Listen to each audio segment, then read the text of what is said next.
네, 여러분 안녕하십니까? 고전읽기 7차시 강의를 시작하도록 하겠습니다. 저는 고전읽기 강의를 담당하고 있는 한밭대학교 인문교양학부의 윤인선 교수라고 합니다. 여러분들 만나 뵙게 돼서 반갑습니다.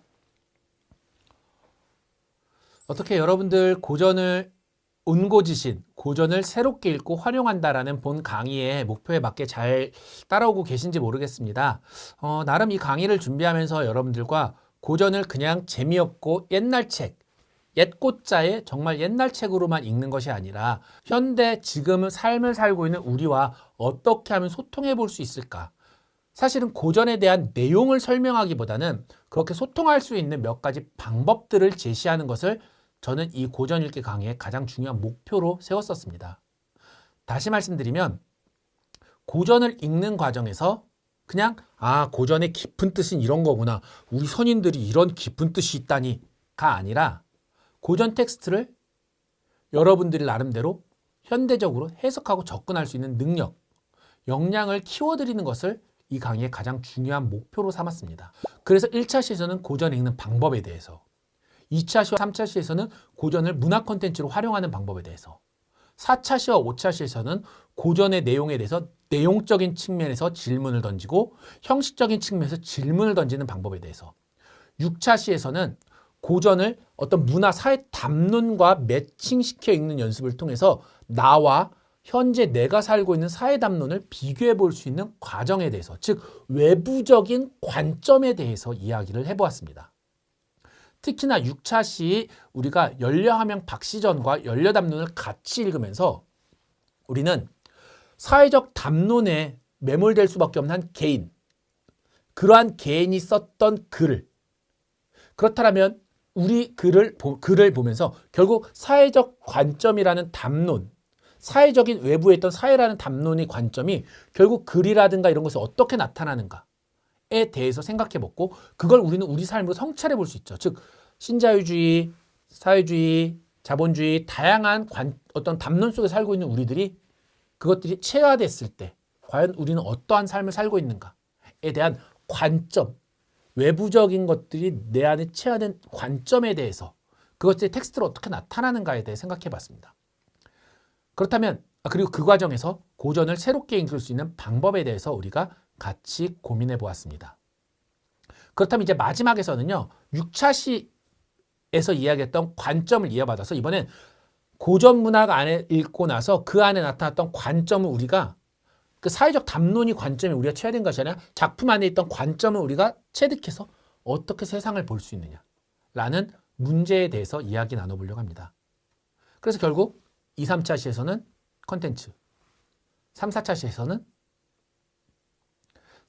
시에서는 우리가 질문, 5, 6차, 6, 7차 시에서는 우리가 마지막으로 6, 7차 시에서는 관점의 문제를 생각해 보도록 하겠습니다. 특히나 이 관점의 문제를 우리가 앞 시간에 박지원의 글로 했기 때문에 박지원 대표적인 글인 열하일기를 가지고 좀 더 이야기를 나눠보도록 하겠습니다. 그래서 고전 읽기 7차 시는요. 고전을 새롭게 읽고 활용하기, 열하일기 이런 주제로 얘기를 나눠보도록 하겠습니다. 그래서 이번 차시의 강의 목표는요. 일단 박지원의 열하일기 워낙에 유명하고 중요한 텍스트예요. 그래서 열하일기의 의미와 가치에 대해서 이해하고요. 또 열하일기 주요 구절을 읽으면서 의미를 파악하고 우리가 읽었던 주요 구조를 현대적으로 활용할 수 있는 과정, 특히나 관점이라는 맥락에서 현대적으로 바라볼 수 있는 과정에 대해서 우리가 생각해 보도록 하겠습니다. 그래서 7차 시의 강의 목표는요. 박지원이 열하일기 가치와 의미에 대해 이해한다. 2. 박지원이 열하일기의 주요 내용을 읽고 의미를 파악한다. 3. 박지원이 열하일기를 현대적으로 활용할 수 있는 방법에 대해 생각해 본다를 강의 목표로 같이 이야기 나눠보도록 하겠습니다. 자, 그럼 지금부터 본격적으로 열하일기를 읽어보도록 하겠습니다.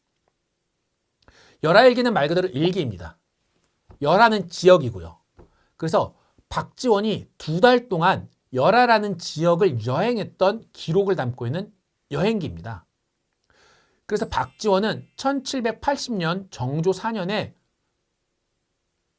청나라로 사신으로서 떠나게 됩니다.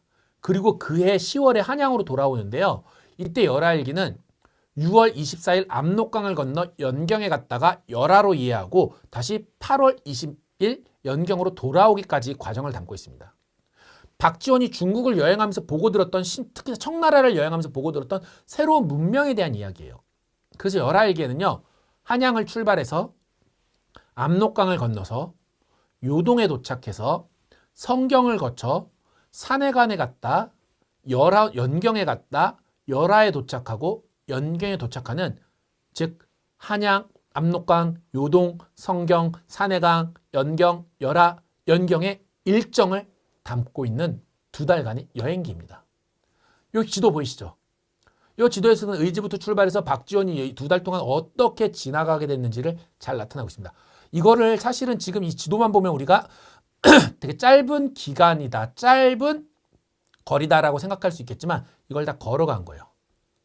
얼마나 많은 걸 보고 많은 견문을 느꼈을까요? 특히나 당시 청나라는 조선보다 과학이라든가 문명적으로 앞서 있던 나라였습니다. 그런 나라를 가면서 박지원은 무엇을 보고 무엇을 느꼈을까요? 사실적으로 기록했을까요? 어떻게 기록했을까요? 우리 열하일기를 살펴보도록 하겠습니다. 요거는 이제 열하일기에 나타났던 어떤 하나의 중요한 이미지여서 같이 한번 보여드립니다. 열하일기 배경이었던 열하가 어떤 곳이냐라고 잠깐 말씀드려야 될 것 같은데요. 열하는 지금의 북경에서 북동쪽으로 230km 떨어져 있는 지금의 하북성 승덕 지역의 옛 지명입니다.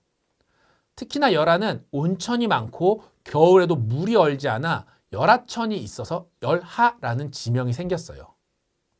그리고 청나라 때 황제들은 여름에 휴가지로 이용했던 피서산장으로도 유명합니다. 온천 지역이었던 거죠. 그리고 어떤 중국의 어떤 북경 쪽에서 230km 떨어진 지역이고요. 근데 이 열하일기를 평가할 때 가장 중요한 게 이겁니다. 인간과 세계에 대한 호기심을 담고 있다. 열하일기는 크게 압록강을 건너 연경에 도착하고 다시 열하를 다녀온 일정을 일기로 쓴 부분과 그래서 말 그대로 일정에 대한 일기로 작성한 부분과 연경과 열하 등 중국 현지에서 보고 듣고 겪은 여러 가지 일을 주제별로 쓴 부분으로 2파트로 나눠져 있습니다. 즉 일정에 대한 얘기와 주제에 대한 이야기로 나눠져 있어요. 그랬을 때 열하일기의 가장 큰 매력은 누가 뭐래도 문학성입니다. 문학적으로 뛰어난 작품이라는 거죠. 열하일기는 기본적으로 기행문의 형식으로 쓴 일기지만 사실 박지원이 사상, 철학, 가치관, 역사, 사회를 바라보는 시선, 정치가로서의 경륜과 포부, 다양한 학문적 관심과 그의 능력, 거기서 더 나아가서 인간적인 따뜻함과 매력 등이 너무나도 다양하게 담겨져 있는 책입니다. 그래서 나중에라도 기회가 되신다면 여러분들은 열하일기를 꼭 원전 텍스트로 꼼꼼하게 한번 읽어보시길 저는 진심으로 청합니다. 특히나 박지원은 우리나라에서 알아주는 실학자였어요. 그랬던 박지원이 청나라 학자들과 대화 나누는 부분에서는 그의 학문적인 깊이와 능력이 돋보이고요. 또 이국, 청나라의 새로운 문물들을 접하는 부분에서는 박지원 특유의 호기심이 생동감 있는 문장으로 읽혀집니다. 그래서 이거에 대해서 과하게 평가하면 마치 읽는 우리도 현장에 있는 듯한 착각을 일으킬 정도이다 라고까지 이야기합니다. 그리고 숙소에 머물면서 일기를 쓰듯이 조용히 하루를 돌아보는 부분도 있고요. 또 노정 중에 위험한 일을 겪으면서 쓴 극적인 부분들을 생생하게 전달하기도 합니다. 그래서 오늘은 열하일기에서 여러분들께 코끼리를 보고 쓴 상기와 호질이라는 2편의 텍스트를 같이 한번 읽어보려고 해요.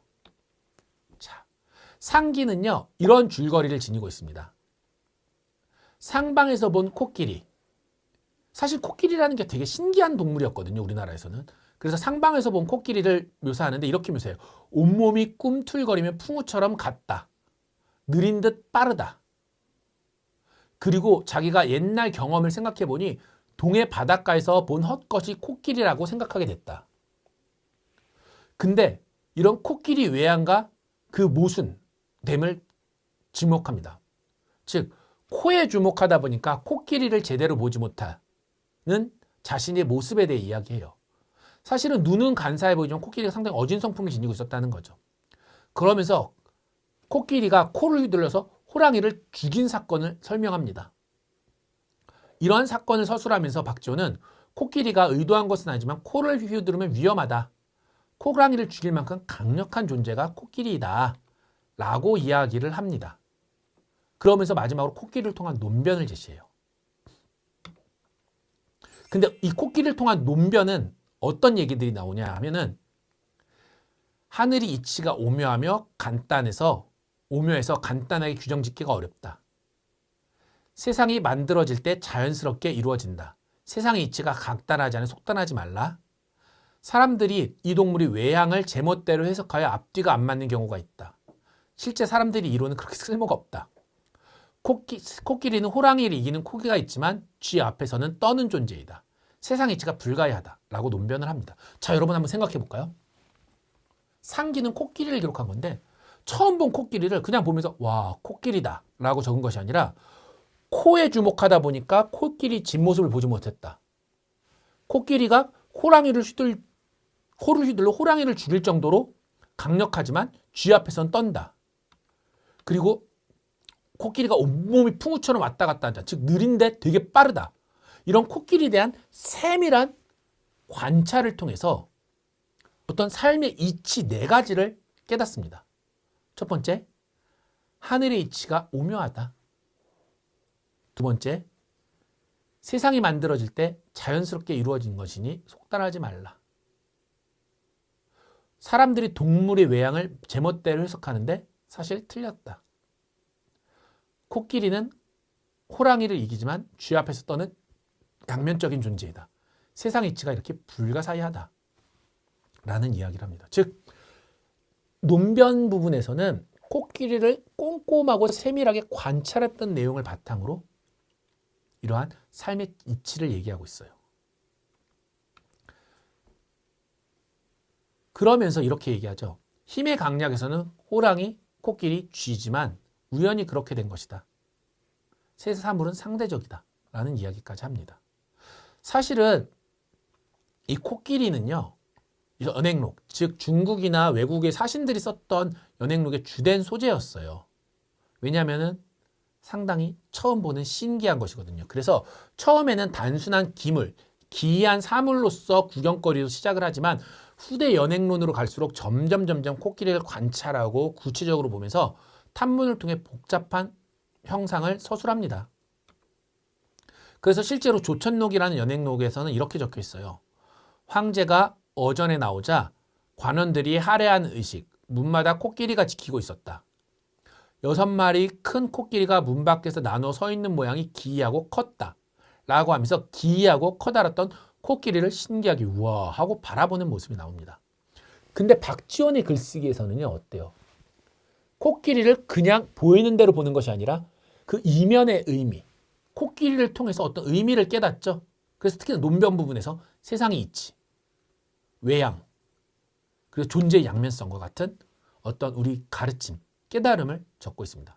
어쩌면 박지원이 열하일기에서 보여준 통찰은 코끼리를 있는 그대로 보는 것이 아니라 다양한 관점을 통해 바라보면서 코끼리는 단순히 힘이 센 존재가 아니라 상대적인 존재이다.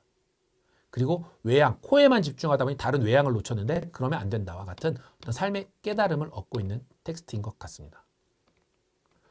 그 다음으로 이제 박지원이 열하일기에 나타났던 호질. 호질이라는 부분에서는요, 어떠한 줄거리를 지니고 있는지 한번 읽어보도록 하겠습니다. 호질은 이러한 내용이에요. 범은 천하무적이나 범을 잡아먹는 맹용도 많다. 그러나 사람은 맹용은 무서워하지 않고 범을 두려워한다. 라고 하면서 사물이 얼마만큼 상대적인가. 즉 범은 맹용을 무서워하는데 사람은 맹용은 무서워하지 않고 범을 무서워한다. 무엇이 강하고 약하고에 대한 진리는 없다라는 사물의 상대성에 대해 이야기를 합니다. 그리고 또 다른 얘기로 범이 사람을 잡아먹으면 창귀는 굴각이 되고 이홀이 되고 육혼이 되어 범에게 먹을거리로 사람들을 일러 바친다 라고 이야기를 해요. 이때 굴각이 뿔도 없고 날개도 없고 머리가 까맣고 교대로 걸으며 콧꼬리가 머리에 있는 동물을 추천한다 라고 하면서 인간 외양이 얼마만큼 재민가 희화화하는 모습을 나타냅니다. 이홀이 무당과 의원을 추천하나 범은 의원이 의심이 의이고 무당이 무는 속지 말라는 무이다 라고 하면서 의학과 무당, 즉 의학의 치료와 종교적인 무당 치료를 비판하고 있습니다. 그리고 유콘이 덕이 높은 선비를 추천하자 범이 처음에는 관심을 보이다가 선비의 실체를 알고 비판한, 불쾌한다 라고 하면서 이 부분에서 선비라는 어떤 조선시대 인물, 어떤 군상에 대한 비판적인 시선을 제시하고 있고요. 범이 청렴한 선비를 먹기 위해 북곽선생을 찾아간다. 북곽선생은 이름난 유학자인데 독리자라고 하는 열애와 묘례를 즐기고 있었다. 독리자의 5 아들이 방 안에서 북곽선생의 목소리를 들었다. 아들들은 여우가 북곽선생으로 중갑했다고 여기고 안방으로 들이닥쳤다. 북곽선생은 급하게 도망치면서 사람들이 자신을 알아볼까 두려워 다리 하나를 들어 목에 걸고 귀신처럼 춤추면서 문을 빠져나갔다. 북곽선생이 도망가다가 들판이 똥구덩이에 빠졌다. 북곽선생이 구덩이 밖으로 나오나 호랑이가 보고 북곽선생을 꾸짖는다.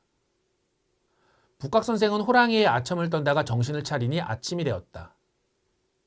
연신 굽신거리는 북곽선생을 본 농부가 북곽선생에게 왜 그러냐고 묻자 북곽선생은 여전히 덕 있는 선비인 척 이렇게 한다 라는 얘기예요. 이게 호질의 기본적인 줄거리입니다. 호질이라는 건 기본적으로 호랑이가 꾸짖는다는 얘기거든요. 그랬을 때 이 호질에서는 주로 어떤 얘기를 하느냐, 사물이 상대적이고 어떤 선비 위선적인 것에 대한 비판적인 시선을 보이는데, 호질의 주요 얘기들을 통해서 생각해 볼 수 있는 것들을 한 9가지 정도로 정리해 보면 이렇습니다. 첫 번째, 범이 성품이 악하면 사람이 성품도 악하고 범이 성품이 선하면 사람이 성품도 선하다. 두 번째, 오륜과 사강은 나쁜 짓을 막는데 아무런 역할을 하지 못한다. 범이 차라리 성품이 어지고 범이도는 공명정대하다. 세 번째, 인간은 자신에게 은혜를 끼친 짐승을 함부로 잡아먹는다. 네 번째, 인간은 야비하고 잔인한 짓을 일삼는다. 다섯 번째, 하늘이 명령한 바로 본다면 범이든 사람이든 만물의 하나일 뿐이다. 모든 생명체는 함께 길러지는 것이며 서로 어그러져서는 안 된다. 여섯 번째, 선악으로 판별한다면 인간은 천지의 큰 도둑이고 인의를 해치는 큰 도적이다. 일곱 번째, 인간은 짐승보다 훨씬 더 남을 해치고 자기들끼리 서로를 잡아먹는다. 여덟 번째, 범은 남을 원망하거나 미워하지 않고 하늘이 도에 순종하며 살아가므로 지극히 의롭다. 아홉 번째, 인간은 인자하지 못하다. 수많은 함정을 만들어 죽이고 무기를 만들어 포악함을 드러내며 붓으로 남을 해친다. 인간은 가장 잔혹하게 서로를 잡아먹는 존재이다. 라고 호질에서는 호랑이가 인간을 꾸짖고 있어요. 이러한 모습을 통해서 박지호는 유학자 집단에 대한 풍자와 통렬한 비판을 나타내고 있습니다. 유학자들이 얼마만큼 조금 부족했는가에 대한 비판을 보이는 거죠. 그리고 박지호는 유학자들이 세상을 오염시킨 주범이고 세상을 왜곡시킨 장본인이라고 생각을 해요. 그러면서 특히 조선은 선비들이 우물안 개구리처럼 견문이 적어서 편견과 선입견이 정말 가득한 존재들이다 라고 말을 합니다. 또한 가장 비천한 존재인 창귀, 범에게 잡아먹힌 영혼을 통해서 가장 존귀한 존재인 유학자를 조롱함으로써 조롱과 풍자의 정도를 정말 강력하게 제시합니다. 끝으로 범이든 사람이든 만물이 하나일 뿐 모든 생명체는 함께 길러지는 것이므로 서로 어그러지거나 해쳐서는 안 된다. 그래서 자연이 생태 질서를 깨트리는 인간, 그 중에서도 유학자들이 위선과 폭력, 취약함과 야만성에 대해서 신랄하게 이 호질에서는 비판하고 있습니다. 여러분 어때요? 열알기의 상기와 박지원이 썼던 호질, 이 두 가지 다 어떠한 맥락들이 있을까요? 먼저 상기에서는 코끼리를 통해서, 특히나 코끼리에 대한 세밀하고 자세한 관찰을 통해서 삶의 깨달음이나 이치를 얻어가죠. 즉 자신이 유학자, 실학자로서의 관점을 지니고 있기 때문에 하나의 고정된 시선이 아니라 다양한 시선으로 세상을 바라봐야 한다. 그렇게 세상을 바라보면서 깨달았던 실용적인 가치나 가치관 등을 나는 이렇게 제시한다. 라는 것이 상기였다면, 호질에서는 제가 호질에서 몇 가지 특징들을 정리해드렸잖아요. 유학자 집단에 대한 통렬한 비판, 유학자들이 세상을 오염시킨 주범이다. 그리고 가장 비참한 존재인 창귀에게 잡아먹히는 존재를 통해서 유학자를 조롱한다. 범이든 인간이든 만물은 하나일 뿐이다. 그래서 유학자들이 위선을 폭로하죠. 즉 자신이 갖고 있는 관점으로서 세상을 보고 있는 것 아닐까요? 그래서 우리가 앞서 살펴봤던 6주차에서 살펴봤던 것은 시대적 담론이 나에게 관점에 영향을 줬다면 이 박지원이 호질과 상기에서는 내가 갖고 있는 관점으로서 세상을 바라보고 있는 모습을 우리는 살펴볼 수가 있는 것 같아요. 호질에서는 비판적인 실학자로서 유학자들을 바라보는 관점을 호랑이가 꾸짖는다 라는 맥락을 통해서 범이 성품이 악하면 사람이 성품도 악하고 사람이 성품이 선하면 범도 선하다. 범이 성품이 차라리 어질고 공명정대하다. 인간은 오히려 자신에게 더 야비하다. 인간은 은혜 끼친 짐승을 잡아먹는다. 선악으로 판단하면 인간은 천지의 큰 도둑이다. 인간은 짐승보다 훨씬 더 남을 해친다. 인간은 인지하지 못하다와 같은 관점으로 바라보고 있는 거죠. 즉 호질과 상기 둘 다 관점, 즉 내가 갖고 있는 내재적인 관점으로서 외부 세상을 바라보는 이야기였던 겁니다. 자, 여러분, 이러한 맥락에서 제가 지금부터 사진을 하나 보여드릴게요. 자, 여러분, 지금 이 사진 어때요? 하나의 사진이죠. 고래가 안에 있습니다. 고래는 오염된 세상에서 쓰레기를 너무 맞고 살아서 고래의 배 안에는 쓰레기가 가득해요. 근데 우리가 실제로 바라보는 건 요 프레임만 본다면, 이 사진 속에, 그림 속에 있는 작은 프레임만 본다면 우리는 고래가 힘든 걸 볼까요? 아니면 고래가 즐겁게 수영하고 있다고 볼까요? 아마 우리 사진 전체를 본다면 얼마만큼 지구가 오염됐고 그 오염된 지구 속에서 고래가 힘들게 삶을 살고 있는가를 이해하겠지만 요 관점 틀 안에서만 본다면 네, 고래가 즐겁게 헤엄친다 라고 이야기를 할 것 같아요. 즉 어떤 관점에서 세상을 바라보느냐에 따라서 세상은 다르게 보이는 것 같습니다. 또 하나의 사진 잠깐 보여드릴게요. 이 두 장의 사진인데요. 이 사진 첫 번째 왼쪽 오른쪽에 있는 사진 인스타그램 사진입니다. 인스타그램 사진은 어때요, 여러분? 정말 쓰레기 같은 어떤 뭐라고 표현할까요? 정말 쓰레기 같은 이 베란다에서 딱 인스타그램이라는 그 틀만 보니까 어때요? 깔끔하고 정돈돼 보이죠? 그 관점 틀 안에서만 바라본다 보니까 우리는 그 너머를 상상하기가 힘들었던 것 같아요. 인스타그램이라는 그 사진 너머에 무엇이 있는지 그것을 상상하기 어려웠던 것 같습니다. 하지만 우리는 그 너머를 봐야겠죠. 그 다음 옆에 있는 사진입니다. 퓰리츠상을 받았던 사진이죠. 아프리카의 한 아이가 기아로 죽어가고 있죠. 그리고 그 아이가 죽으면 그 아이를 잡아먹는 독수리. 근데 이 사진 밖에 뭐가 있을까요? 이 사진을 찍는 사진사가 있었죠. 윤리적인 문제는 제쳐놓읍시다. 그리고 이 사진이 뭐 조작했다 아니다 여부는 제쳐놓읍시다. 이 사진만 보자고요. 결국 이 사진 너머에는 이 사람을 바라보던 사람이 있었다는 거죠. 즉 결국 이 두 변의 사진, 고래 사진, 인스타그램, 아이에 대한 사진 이걸 통해 볼 때 우리는 결국 관점이 얼만큼 중요한가, 세상을 어떠한 관점으로 바라봐야 하는가에 대한 문제가 제기되는 것 같아요. 그리고 이러한 모습들을 우리는 이러한 삶의 지혜를 열알기, 상기편이라든가 박지윤이 썼던 호질에서도 우리는 알아볼 수 있습니다. 실학자로서의 관점으로서 호질에서는 선비를 비판하고 있고 상기에서는 사물을 통해 코끼리라는 사물을 통해 세상을 의미를 끌어내는 관점. 어떻게 보면 우리는 고전문학을 읽으면서 이 고전문학 안에서 세상을 바라보는 관점을 캐치하는 연습이 필요한 건 아닐까요? 그래서 우리가 6주차에서는 사회적 담론이 어떻게 영향을 줬는가에 대해 안다면 우린 7주차 수업에서는 우리가 결국 고전문학을 통해서 현대와 소통한다고 얘기했을 때 문학작품 안에서 세상을 바라보는 관점, 실학자로서의 박지원의 관점이 이랬구나.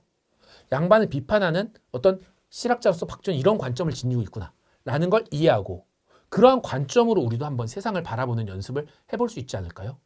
그것이 어쩌면 우리가 고전을 읽고 단순히 컨텐츠를 만드는 것뿐만 아니라 고전을 살아갈 수 있는 방식이 아닐까라고 생각해 볼 수 있을 것 같습니다. 그래서 우리는 7차 시 강의를 통해서 1차 시에서는 고전에 대한 이해와 독서 방법, 2차 시와 3차 시에서는 고전을 컨텐츠화하는 방법, 4차 시와 5차 시에서는 고전을 질문 던지는 방법, 내용에 대한 질문과 형식에 대해 질문을 던지면서 읽는 방법, 6차 시와 7차 시에서는 관점의 문제로서 담론이 나에게 영향, 사회문화적 담론이 나에게 영향을 주는 방법, 그리고 내가 고전 문학 안에서 어떤 특정한 관점을 캐치하고 그 관점으로 세상을 보는 방법에 대해서 같이 이야기 나눠봤습니다. 저는 여러분들께 이 강의 안에서 3가지 고전 문학을 새롭고 깊이 있게 읽는 관점을 소개해드렸어요. 자, 그럼 이제 여러분들이 하실 일은 이러한 관점을 통해서 다양한 텍스트를 읽고 한번 살아있는 고전을 느껴보는 것은 아닐까 싶습니다. 그런 삶으로 여러분들 이 강의 마치고 여러분들이 그러한 고전과 함께하는 삶을 살아가기를 응원하겠습니다. 여러분 수고 많이 하셨고 다음에 기회가 된다면 다른 강의에서 찾아뵙도록 하겠습니다. 여러분 수고 많이 하셨습니다. 감사합니다.